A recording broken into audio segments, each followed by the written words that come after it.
ನಮಸ್ಕಾರಂ ಬೆಂಗಳೂರು, ಹೇಗಿದ್ದೀರಾ ಎಲ್ಲರೂ? ಚೆನ್ನಾಗಿದ್ದೀರಾ? ನಾನು ಸ್ವಲ್ಪ ಕೆಲಸದಿಂದ ಊರಿಗೆ ಹೋಗಿದ್ದೆ, 4-5 ದಿವಸ ಆಗಿತ್ತು. ಗಾಡಿ ಇಲ್ಲೇ ಬಿಟ್ಟೋಗಿದ್ದೆ, ಅದಕ್ಕೆ ಏನೂ ವಿಡಿಯೋ ಹಾಕಿಲ್ಲ. ಅದು ನ್ಯೂ ಇಯರ್ ದಿನ ಅದೇ ಲಾಸ್ಟ್ ಮಾಡಿದ ವಿಡಿಯೋ. ನಾನು ಊರಿಗೆ ಹೋಗಿ ಅಲ್ಲಿ ತೋರಿಸ್ದೆ ಈ ಥರ ವೀಡಿಯೋ ಮಾಡ್ತಿದ್ದೀನಂತ. ನೋಡಿದ್ರು ವೀಡಿಯೋಸು. ಅಣ್ಣ 400 ಫಾಲೋವರ್ಸ್ ಅಷ್ಟೇ ಇದ್ದಾರಲ್ಲ ಅಣ್ಣ, ದುಡ್ಡು ಕೊಟ್ಟರೆ ಫಾಲೋವರ್ಸ್ಗೆ ಏನು ಮಾಡಿಕೊಡ್ತೀವಣ್ಣ ಅಂದರು.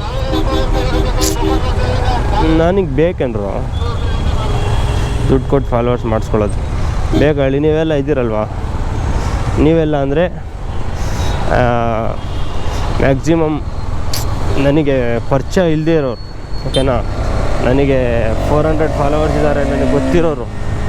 ಅದರಲ್ಲಿ ಇವಾಗ ರೀಸೆಂಟಾಗಿ ಆಗಿರೋದು ಅವ್ರ ಬಗ್ಗೆ ಹೇಳ್ತಿಲ್ಲ. ಇವಾಗ ನಿಮ್ಮ ಕ್ಲೋಸು, ನಿಮಗೆ ಪರಿಚಯ, ನಿಮ್ಮ ಫುಲ್ ಕ್ಲೋಸ್ ಇರ್ತಾರಲ್ವ, ಅವರೆಲ್ಲ ಏನು ಮಾಡಲ್ಲ ಗುರು. ಏನು ಒಂದು ಕಮೆಂಟು ಲೈಕ್ ಏನು ಮಾಡಲ್ಲ ಅವರು, ಓಕೆನಾ. ಕಮೆಂಟ್ ಮಾಡೋರೆ ನನಗೆ ಗೊತ್ತಿಲ್ದಿರೋರೆ ಕಮೆಂಟ್ ಮಾಡೋದು, ಗೊತ್ತಿಲ್ದಿರೋರೆ ಲೈಕ್ ಮಾಡೋದು, ಗೊತ್ತಿಲ್ದಿರೋರೆ ಶೇರ್ ಮಾಡೋದು, ವೀಡಿಯೋಸ್ನ ಫಾಲೋ ಮಾಡೋದು. ನನ್ನ ವೀಡಿಯೋಸ್ ಹಾಕ್ತೀನಲ್ಲ, ಆ ವೀಡಿಯೋಸಿಗೆ ಒಂದು 300-350 ಲೈಕ್ಸ್ ಬಂದಿದೆ ಅಂತ ಅಂದ್ಕೊಳ್ಳಿ.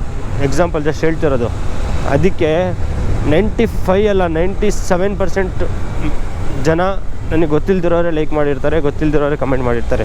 ಗೊತ್ತಿರೋರು ಲೈಕು ಮಾಡಲ್ಲ, ಕಮೆಂಟ್ ದೂರ ಲೈಕು ಮಾಡಲ್ಲ ವೀಡಿಯೋನ. ಅದೇ ಏನಂದರೆ, ನಿಮಗೆ ಹತ್ತಿರ ಇರೋರು ಯಾವತ್ತೂ ನಿಮ್ಮ ಒಳ್ಳೇದು ಬಯಸಲ್ಲ. ಗೊತ್ತಿಲ್ದಿರೋರೆ ಅವರೇ ಸಾಕು. ನನಗೆ ಫಾಲೋ ಮಾಡ್ರಪ್ಪ, ಶೇರ್ ಮಾಡಿರಿ ವೀಡಿಯೋನ, ಫಾಲೋ ಮಾಡಿರಿ.